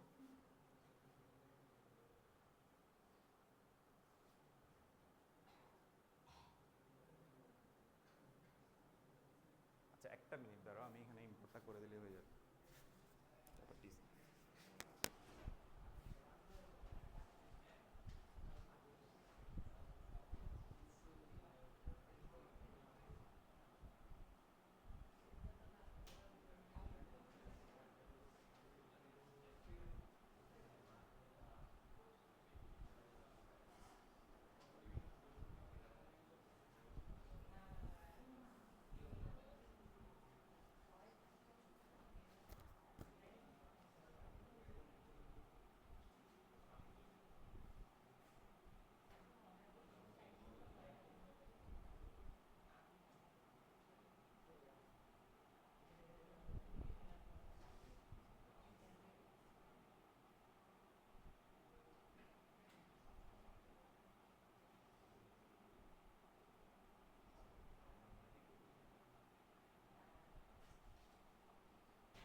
না, ফার্স্টে পাইরুভিক অ্যাসিডে কনভার্ট হবে, কিন্তু আমরা স্টেপ হিসেবে এটাকে ধরতেছি না।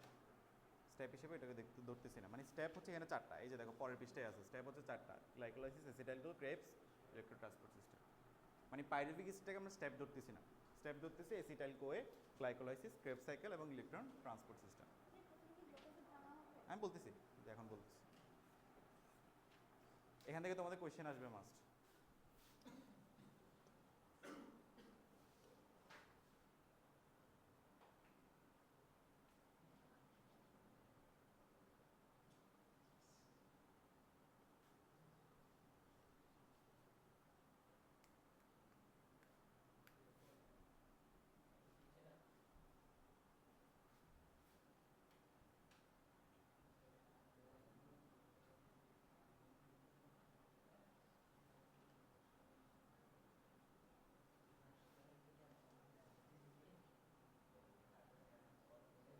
হ্যাঁ, এটা তো কাটিয়ে ফেললাম।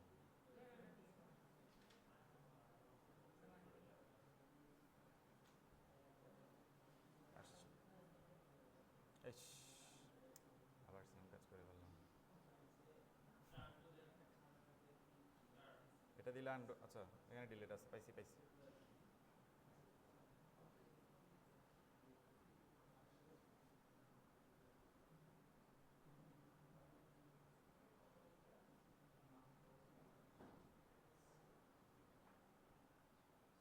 এটাতে লিমিট আসতেছে।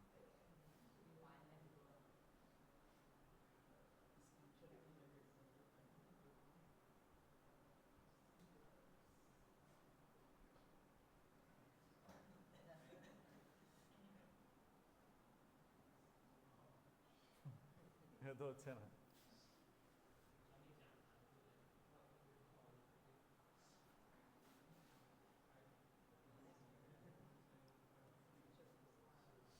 ও,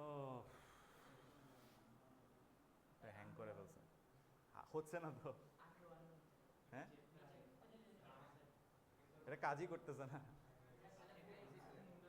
আচ্ছা দাঁড়াও একটা মিনিট।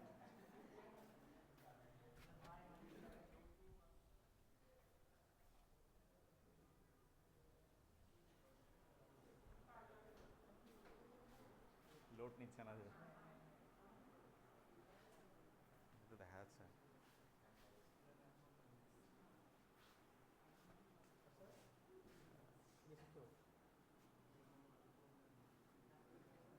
এটা টিপ মারা যাবে, এটা আসছে ম্যাক্সিমাম।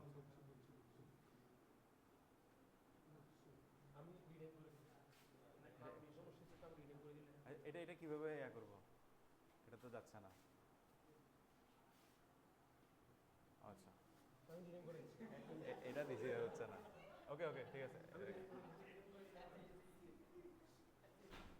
আমি এটা দিছি, এটা হয় নাই। না আমার দোষ নাকি? ওইটা ওইটাতে, হ্যাঁ ঠিক আছে, এটাতে আছে। এটাতে আছে।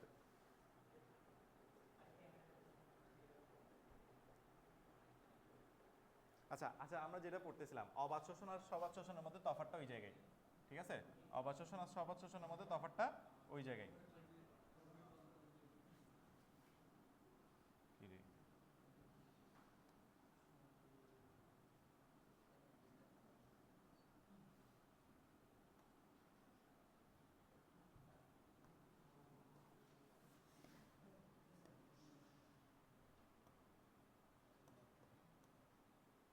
সমস্যা কি তোর? ঠিক আছে, আসছে।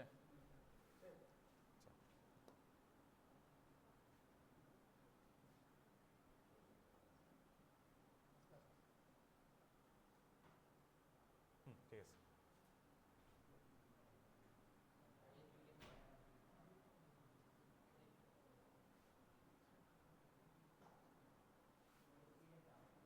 আচ্ছা দেখো, দেখো তাহলে এই যে আমরা পড়তেছিলাম, এই যে দেখো অবাধ শোষণ সবাধ শোষণ, এই যে যেই প্রক্রিয়ায় অক্সিজেনের উপস্থিতিতে, অক্সিজেনের উপস্থিতিতে শাসনিক বস্তু মানে, শাসনিক বস্তু মানে কি? যে বস্তুগুলো শ্বসন প্রক্রিয়ায় ভাঙা হয়, শ্বসন প্রক্রিয়ায় যেগুলোকে ভাঙা হয়, এই যে আমাদের শর্করা, প্রোটিন, লিপিড, বিভিন্ন ধরনের জৈব যৌগ সম্পূর্ণভাবে জারিত হয়ে কার্বন ডাইঅক্সাইড, পানি এবং বিপুল পরিমাণে শক্তি তৈরি করে, ওটাকে আমরা বলি সবাধ শোষণ। এই যে একটু আগে আমরা লিখলাম 686 কিলো ক্যালোরি শক্তি আমরা এখান থেকে পাই, ঠিক আছে? এই যে 6 অণু কার্বন ডাইঅক্সাইড, 6 অণু পানি এবং 38 এটিপি আমরা এখান থেকে শক্তিটা পাবো, ঠিক আছে? এরপর আস্তে আস্তে অবাধ শোষণ। অবাধ শোষণ আমরা কি পাচ্ছি? অক্সিজেনের অনুপস্থিতিতে হয়, একে আমরা অবাধ শোষণ বলে থাকি, ঠিক আছে? তো এখানে একে তো ওই শক্তিটাকে কাজে লাগাচ্ছি আমরা, সালোক সংশ্লেষণে যে শক্তিটাকে পাইছি ওই শক্তিটা এখানেও কিছু পরিমাণ কাজে লাগে, প্লাস এখানে কিছু পরিমাণ যৌগ লাগে, এই যে ইথাইল অ্যালকোহল এবং ল্যাকটিক অ্যাসিড, এটা একটু মনে রাখবা। ইথাইল অ্যালকোহল এবং ল্যাকটিক অ্যাসিড হচ্ছে অবাধ শোষণে প্রয়োজন, ঠিক আছে? এই যে এনজাইমের উপস্থিতিতে আমরা ইথাইল অ্যালকোহল এখানে আমরা উৎপন্নও করতে পারতেছি, তারপর 56 কিলো ক্যালোরি কি পাচ্ছি? শক্তি পাচ্ছি। তাহলে এটা আমাদের জাস্ট পার্থক্য আকারে শিখলে হবে। এটা কি আকারে শিখবা? জাস্ট পার্থক্য আকারে শিখবা। আচ্ছা আসি, এই এই জিনিসটাই হচ্ছে আমাদের ইম্পর্টেন্ট, এই জিনিসটা হচ্ছে আমাদের 100% ইম্পর্টেন্ট। এই চ্যাপ্টার থেকে যদি কোয়েশ্চেন দেয়, সালোক সংশ্লেষণের আগে শ্বসনের এই প্রসেসটাই তোমাদেরকে কোয়েশ্চেনে দিবে। মানে এই চ্যাপ্টারের যদি টিচারকে কোয়েশ্চেন করতে বলে, প্রথম জিনিস সে কি নিবে? শ্বসনকে নিবে, সালোক সংশ্লেষণকে প্রথম জিনিস হিসেবে নিবে না। এটা 100% ইম্পর্টেন্ট এই চ্যাপ্টারের জন্য, ঠিক আছে? তাহলে দেখো শ্বসনটা শুরু হচ্ছে কি মূলত কি দিয়ে? গ্লুকোজ দিয়ে। আমরা গ্লুকোজটাকে ভাঙতেছি, কি ভাঙতেছি? গ্লুকোজটাকে ভেঙে আমরা শক্তি উৎপন্ন করতেছি। তাহলে পুরো প্রসেসটা দেখো, এই যে দেখো, এই যে গ্লুকোজ, দেখো এদিকে দেখো, গ্লুকোজ প্রথমে গ্লাইকোলাইসিস স্টেপ দিয়ে যাবে, ঠিক আছে? গ্লাইকোলাইসিস, তাহলে প্রথম আমাদের স্টেপ কি? গ্লাইকোলাইসিস। গ্লাইকোলাইসিস কোথায় হয়? গ্লাইকোলাইসিস কোথায় হয়? সাইটোপ্লাজমে। ওই যে আমরা দেখছিলাম, এই যে এখানে আমরা বললাম যে কি, এই যে প্লাস্টিক থেকে সে কোথায় গেল? সাইটোপ্লাজমে গেল। তাহলে শুরু হচ্ছে কোথায়? শুরু হচ্ছে সাইটোপ্লাজম থেকে। তাহলে গ্লাইকোলাইসিস কোথায় হয়? সাইটোপ্লাজমে হয়। গ্লাইকোলাইসিসে মূলত হচ্ছেটা কি? এই যে দেখো, সে গ্লুকোজটাকে ভেঙে দুইটা পাইরুভিক অ্যাসিড তৈরি করতেছে, ঠিক আছে? গ্লাইকোলাইসিসে কি হচ্ছে? এই গ্লুকোজটাকে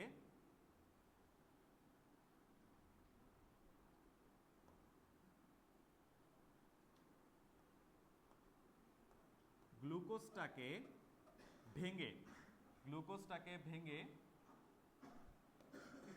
ভেঙে সে পাইরুভিক অ্যাসিড তৈরি করতেছে।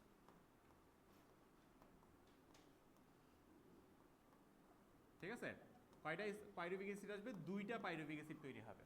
গ্লুকোজটাকে ভেঙে দুইটা পাইরুভিক অ্যাসিড তৈরি করবে। পাইরুভিক অ্যাসিড কি স্যার? এটা একটা কেমিক্যাল সাবস্টেন্স। ঠিক আছে, রাসায়নিক উপাদান, কেমিক্যাল সাবস্টেন্স। এটার বুঝিনি সঙ্গে পরে দিয়ে সার্চ দিয়ে পাবা, যে সংকেত দরকার হয় না পাইরুভিক অ্যাসিডের। ঠিক আছে, সংকেতটা আমরা সার্চ দিলেই পাবো। আচ্ছা, গ্লুকোজটাকে ভেঙে কি হবে? দুটো পাইরুভিক অ্যাসিড আসবে। ঠিক আছে, এই দুইটা পাইরুভিক অ্যাসিড আসতে এই প্রক্রিয়ায় একটা শক্তি খরচ করতে হবে। কি শক্তি খরচ করতে হবে? 2 এটিপি শক্তি খরচ করতে হবে।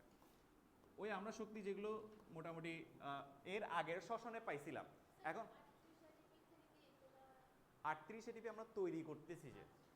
ঠিক আছে, এখন তোমরা বলবা যে স্যার তো 38 এটিপি যদি আমি তৈরি করি তাহলে এই এটিপি গুলো কোত্থেকে আসছে? বিষয়টা এরকম না, এই এটিপি গুলো আগের শ্বসন থেকে আসছে। আগে যে মনে করো এটা তো জীবনে প্রথম শ্বসন হচ্ছে না, গাছের আগেও শ্বসন হয়েছে। এখন এই প্রথম শ্বসন কোথায়? প্রথম শ্বসন বীজ থেকে আসতেছে। বীজ যখন ছিল, তাহলে মানে বীজের যে শক্তিটা জমা থাকে, এই দেখো প্রথম শ্বসন, এই যে একটা গাছ যখন অঙ্কুরিত হয়, মানে ছোট একটা গাছ বের হয়েছে, অঙ্কুরিত হচ্ছে, এই ছোট একটা গাছের বের হওয়া পর্যন্ত যে শক্তিটা থাকে সেটা হচ্ছে বীজে আবদ্ধ থাকে। বীজে যে শস্য টিস্যু আমরা পড়বো চ্যাপ্টার উদ্ভিদ প্রজনন, চ্যাপ্টার 11 মনে হয় তোমাদের বইয়ে, চ্যাপ্টার 11। ওই বীজ থেকে একটা অঙ্কুর বের হয়, ওই অঙ্কুর বের হতে যা শক্তি লাগে তা বীজের মধ্যে আছে। এখন অঙ্কুরটা যখন বের হয় তখনই মূলত শ্বসনটা শুরু হয়। ঠিক আছে, এবং এটা কিছু ক্ষেত্রে ওই যে আমরা সালোক সংশ্লেষণের শক্তি তৈরি করছিলাম, ওই শক্তিও এখানে কিছু ক্ষেত্রে আমরা কাজে লাগাতে পারি। তাহলে 2 এটিপি শক্তি আমরা খরচ করব। 2 এটিপি শক্তি খরচ করলে গ্লুকোজটাকে ভেঙে দুইটা পাইরুভিক অ্যাসিড আমরা পাবো। জি স্যার। না, এটা উদ্ভিদ তার সম্পূর্ণ খরচ হয় না। উদ্ভিদ কিছু খরচ করে আর কিছু ফলের মধ্যে জমা রাখে। যেটা আমরা খেয়ে পুষ্টি পাই। ঠিক আছে,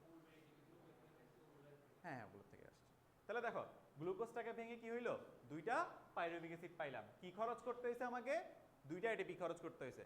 কি খরচ করতে হয়েছে? দুইটা এটিপি খরচ করতে হয়েছে, একটা গ্লুকোজকে খরচ করতে হয়েছে, মানে একটা গ্লুকোজ ভেঙে তো দুইটা পাইরুভিক অ্যাসিড আসছে। তাহলে খরচ কি? দুইটা এটিপি খরচ করতে হয়েছে, আরেকটা কি গ্লুকোজকে খরচ করতে হয়েছে। এখন পাইলাম কি? যখন এই যে গ্লুকোজটাকে ভেঙে পাইরুভিক অ্যাসিড আসে, এক্সট্রা করে দুইটা জিনিস তৈরি হচ্ছে, দুইটা এটিপি তৈরি হচ্ছে, দুইটা NADH2 তৈরি হচ্ছে। বিষয়টা বুঝছো? হ্যাঁ, দুইটা এটিপি। আচ্ছা, আমি ক্যালকুলেশন করে বলতেছি, কারণ 4টা এটিপি থেকে 2টা এটিপি খরচ হয়ে গেছে, তাহলে 2টা এটিপি আমরা পাবো। মানে বিষয়টা হচ্ছে কি, খরচ, এখানে খরচের হিসাবটা দেখো। এই যে খরচ হচ্ছে কি 2টা এটিপি, পাচ্ছি কি মানে লাভ, মানে খরচ আর লাভ কি আমার 4টা এটিপি আর কি 2টা NADH2 আমরা পাচ্ছি। 2টা NADH2 আমরা পাচ্ছি। বিষয়টা বুঝছো? এই 2টা এটিপি 4টা এটিপি, 2টা এটিপি খরচ হয়েছে, 4টা এটিপি পাইছি, 2টা NADH2 পাইছি। এই তাহলে মোট বিষয়টা কি? আমরা যদি মোট বের করি, 4টা এটিপি থেকে 2টা এটিপি তো খরচ হয়ে গেছে মূলত, মানে হিসাবটা যদি বলি, মানে আমি 4টা এটিপি পাইছি কিন্তু আমার 2টা এটিপি খরচ করতে হয়েছে, তাহলে আমি মোট লাভ কত? 2 এটিপি। আমি একেবারে হিসাবটাও তোমাদেরকে দেখাই দিই। 2 এটিপি লাভ হয়েছে আমার। তারপর এই যে NADH2, একটা জিনিস তোমাদের মাথায় রাখতে হবে যে একটা NADH2 মানে হচ্ছে যে 3টা এটিপি। কয়টা এটিপি?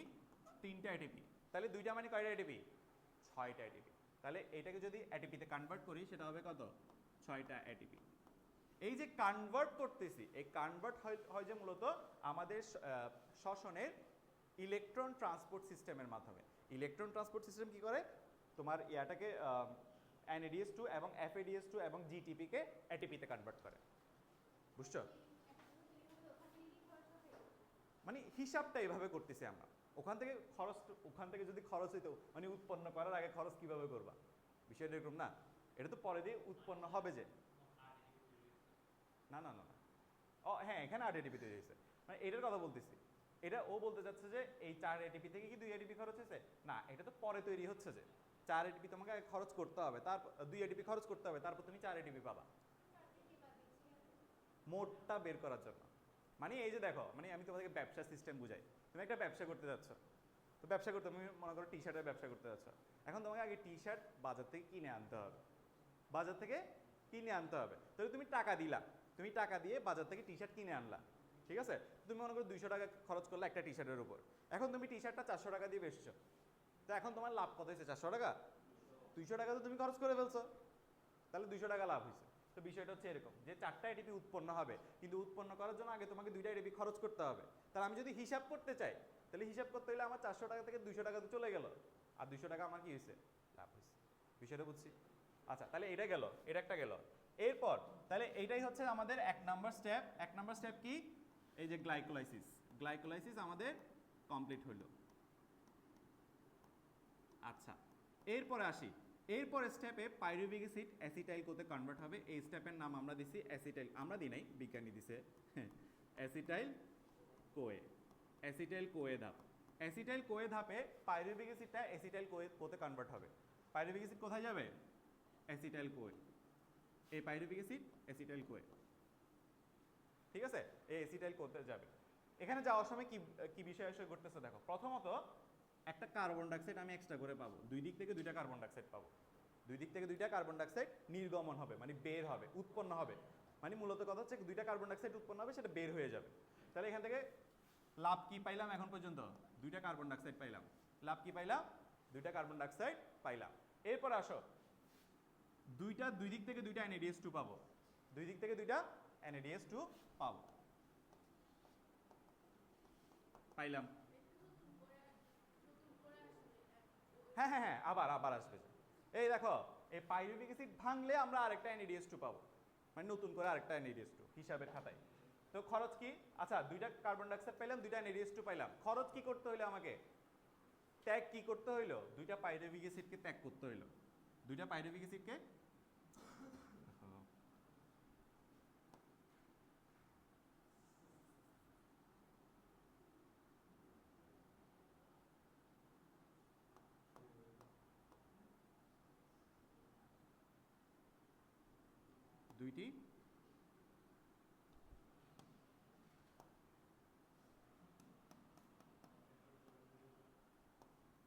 দুইটি পাইরুভিক অ্যাসিডকে কি করতে হইলো? কুরবান করতে হইলো।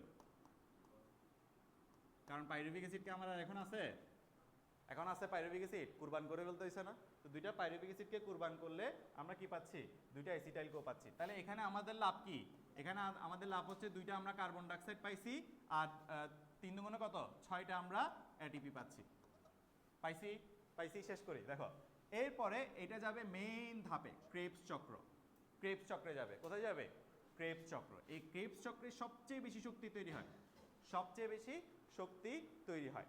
তাহলে এটাকে আমরা সাইকেলের নাম দিছি কি? ক্রেবস সাইকেল, ক্রেবস চক্র। আচ্ছা, এই ক্রেবস চক্রের বিষয়টা দেখো, এই যে এতটুকু পর্যন্ত বিষয়টা সাইটোপ্লাজমে ঘটতেছে, কোষের সাইটোপ্লাজমে ঘটতেছে। কিন্তু এরপরে এই জিনিসটা মাইটোকন্ড্রিয়াতে ট্রান্সফার হবে, ঠিক আছে? এরপরে এই জিনিসটা কোথায় ট্রান্সফার হবে? মাইটোকন্ড্রিয়াতে। এই যে দেখো, এই যে আমাদের কোষের প্লাস্টিডে হচ্ছে সালোক সংশ্লেষণ হয়েছে, এরপরে সালোক সংশ্লেষণ থেকে গ্লুকোজটা বের হয়েছে, সাইটোপ্লাজমে আসছে। এরপর এই যে মনে করো এটা হচ্ছে মাইটোকন্ড্রিয়া। তা এই যে গ্লাইকোলাইসিস, এই গ্লাইকোলাইসিস আর অ্যাসিটাইল কো, মূলত গ্লাইকোলাইসিসটাই হয়, মূলত গ্লাইকোলাইসিসটাই সাইটোপ্লাজমে হয়। সাইটোপ্লাজমে হওয়ার পরে সে কি কোথায় মুভ করবে? মাইটোকন্ড্রিয়াতে মুভ করবে। আর অ্যাসিটাইল কো হচ্ছে যে সাইটোপ্লাজম থেকে মাইটোকন্ড্রিয়াতে যাওয়ার পথেই হয়ে যায়, সাইটোপ্লাজম থেকে মাইটোকন্ড্রিয়াতে যাওয়ার পথেই আমাদের অ্যাসিটাইল কোটা কি হয়ে যাবে? কমপ্লিট হয়ে যাবে। তাহলে এখন এই যে ক্রেবস চক্রটা কোথায় হচ্ছে? মাইটোকন্ড্রিয়াতে হচ্ছে। ক্রেবস চক্রটা কোথায়? মাইটোকন্ড্রিয়ায়। এই জন্য মাইটোকন্ড্রিয়াকে কি বলছি? শক্তির পাওয়ার হাউস, কারণ এখানে সবচেয়ে বেশি শক্তি তৈরি হয়। এই যে দেখো, আমরা হিসাবটা করলেই বুঝবো। এখানে দেখো কি পাচ্ছি? 3 3 6টা NADH2। কয়টা? 6টা NADH2 পাচ্ছি, ঠিক আছে? তারপর 2টা FADH2 পাচ্ছি, 2টা FADH2 পাচ্ছি। তারপর 2টা GTP পাচ্ছি, GTP গুয়ানিন ট্রাইফসফেট, ঠিক আছে? Adenosine triphosphate, guanine triphosphate. Process মানে ভাঙলে ওখান থেকে কার্বন ডাইঅক্সাইড আমি এক্সট্রা করে পাচ্ছি আর কি।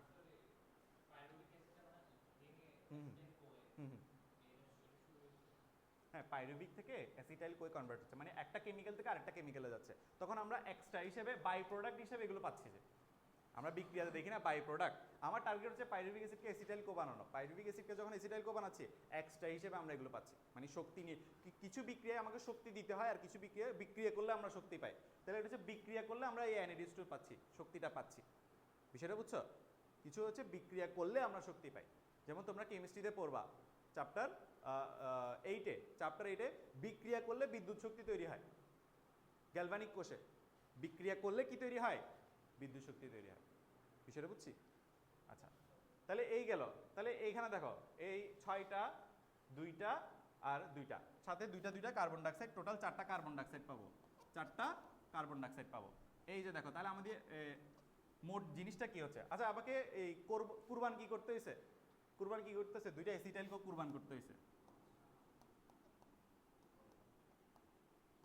2টা অ্যাসিটাইল কোয়ে কুরবান করতে হয়েছে। ঠিক আছে? এই দেখো, তাহলে 2টা অ্যাসিটাইল কোয়ে যখন আমি কুরবান করছি, আমি কি পাচ্ছি? 6টা। তাহলে এখানে দেখো একটা সমান কয়টা? 3টা। তাহলে 6টা সমান কয়টা? 18টা। কয়টা এটিপি? 18টা এটিপি। তারপর একটা FADH2 মানে হচ্ছে যে, একটা FADH2 মানে হচ্ছে যে 2টা এটিপি। কয়টা এটিপি? 2টা এটিপি। তাহলে FADH2 তে 2 দুগুণ কয়টা? 4টা এটিপি তৈরি হলো। 4টা এটিপি তৈরি হলো। তারপর GTP মানে হচ্ছে এটিপি। জিটিপি মানে হচ্ছে কি? এটিপি, মানে একটা এটিপি আর কি। জিটিপি যে কথা, এটিপি একই কথা। তাহলে 2টা জিটিপি থেকে আমরা কয়টা পাবো? 2টা এটিপি পাবো।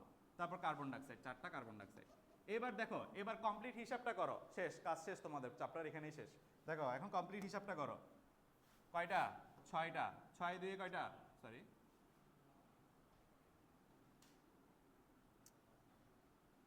6 2 কয়টা? আবার বলতেছি তো, 6 6 কয়টা? 12টা। 12 সাথে 18 যোগ করো, 30টা। 30-এর সাথে 6 যোগ করো, 36। ওটা ভুল লিখছি নাকি? আমি ওই ক্যালকুলেশন, আচ্ছা উপরের 2টা দেখ নাই। আচ্ছা, উপরের 2টা এটিপি। তাহলে এখন কয়টা হইলো? টোটাল 38টা হইলো। এই টোটাল 38টা এটিপি সাথে আমরা কি পাচ্ছি?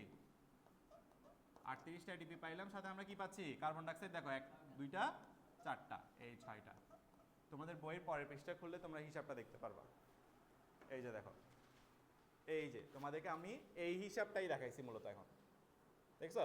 তাহলে এই সাইকেলটাও কমপ্লিট, হিসাবটাও কমপ্লিট, এখানে ধাপ আকারে যা লিখছি তাও কমপ্লিট, একসাথে সবকিছুই বলা হয়ে গেছে। তাহলে সাইকেলটা পড়লেই তোমরা বাকিটা বুঝে যাবে, মানে একটা সাইকেলের মধ্যে সবকিছু চলে আসছে। বিষয়টা বুঝছি? এই ইলেকট্রন ট্রান্সপোর্ট সিস্টেম হচ্ছে এই কাজটা করে। যে ইলেকট্রন ট্রান্সপোর্ট সিস্টেম কি এই কাজটা করে, যে NADH2 যে 3 ATP তে কনভার্ট হচ্ছে, FADH2 যে 2 ATP তে কনভার্ট হচ্ছে, GTP যে ATP তে কনভার্ট হচ্ছে, সেটা কাজটা কার? ইলেকট্রন ট্রান্সপোর্ট সিস্টেমে। এই জন্য আমরা এখানে হিসাবে ইলেকট্রন ট্রান্সপোর্ট সিস্টেমটা দেখি নাই। এই জন্য এই চক্রের মধ্যে কি নাই? ইলেকট্রন ট্রান্সপোর্ট সিস্টেমটা নাই। বুঝছি? আমরা কি বুঝছি বিষয়টা? হ্যাঁ, তাহলে এই গেল আমাদের 4টা ধাপ। ওকে, জি স্যার। এই অ্যাসিটাইল কোয়ে কেমিক্যালটা একটা সাইকেলের মধ্যে দিয়ে যায়, ক্রেব সাইকেল। এটাও অনেক বড় একটা সাইকেল। আচ্ছা, আমি দেখাই তোমাকে, ক্রেব সাইকেলটা দেখাই। ক্রেব সাইকেলটা দেখাই, দেখি এখানে একটু সার্চ দিয়ে দেখি। ওপেন।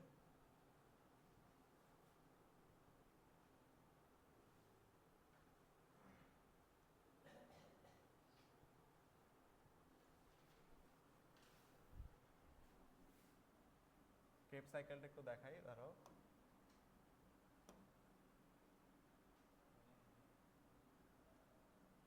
এই যে হোমে এই যে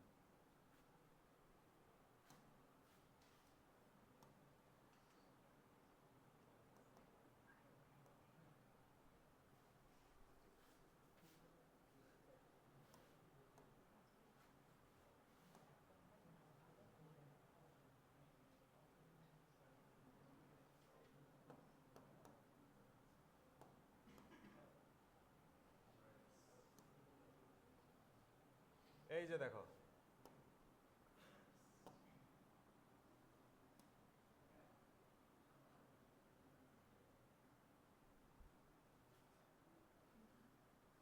এই দেখছো কত জটিল একটা সাইকেল এখানে। এই দেখো, ঠিক আছে, খুবই জটিল একটা সাইকেল। এই দেখো এখানে একটু করে দেখতেছো ঝাপসা ঝাপসা হইলো এই এসিটাইল কোড, এই যে এখানে এই যে এসিটাইল কোডটা দেখছো, এই এসি কোড, এই যে পাইরুভিক থেকে এই এসিটাইল কোড, এই এসিটাইল কোড এই সাইকেলের মধ্যে দিয়ে ঢুকে এই বারবার দেখো আমরা এই যে বারবার আমরা এখান থেকে শক্তি পাই, বারবার এখান থেকে আমরা শক্তি পাই, ঠিক আছে? তো এটা একটা জটিল প্রসেস, এটা আপাতত তোমাদের দরকার নেই। হ্যাঁ ক্রেপ এর তোমরা গ্লাইকোলাইসিস পড়ছো যে, দাঁড়াও গ্লাইকোলাইসিস দেখাচ্ছি, এটা তোমরা ইন্টারে পড়বা ক্রেপ সাইকেলটা। এবার গ্লাইকোলাইসিসটা দেখো, পাইছি পাইছি।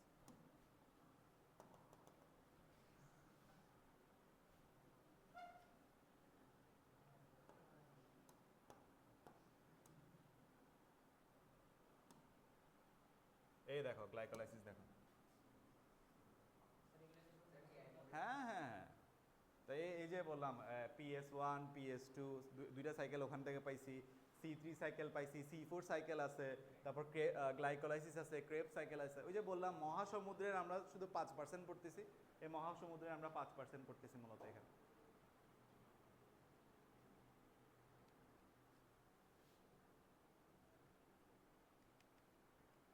দেখছো এই যে দেখো গ্লাইকোলাইসিস থেকে এই যে পাইরুভেট বা পাইরুভিক অ্যাসিড, দেখছো পুরো একটা প্রসেস আছে।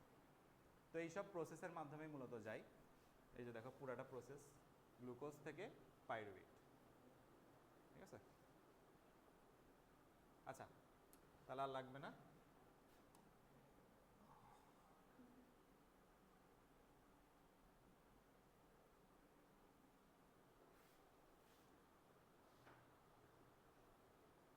তাহলে বুঝছি আমরা, বিষয়টা ক্লিয়ার? তাহলে আজকে হ্যাঁ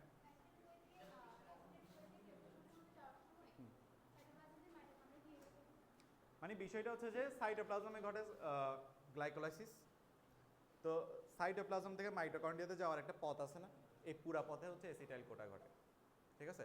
এরপরে এসিটাইল কো যখন স্টেপটা কমপ্লিট হয়ে যায়, এরপর যে ক্রেপ সাইকেলটা এটা মাইটোকন্ড্রিয়াতে এবং ইলেকট্রন ট্রান্সপোর্ট সিস্টেম না মাইটোকন্ড্রিয়াতে হয়। বিষয়টা বুঝছি? তাহলে আজকের ক্লাস এতটুকুই। জি স্যার, আর কোনো? হ্যাঁ হ্যাঁ হ্যাঁ হয়েছে, এটা কার বই? বুঝছি। এখন তোমরা যদি আরো ডিটেলে জানতে চাও তখন তোমাদেরকে ইন্টারে চলে যেতে হবে।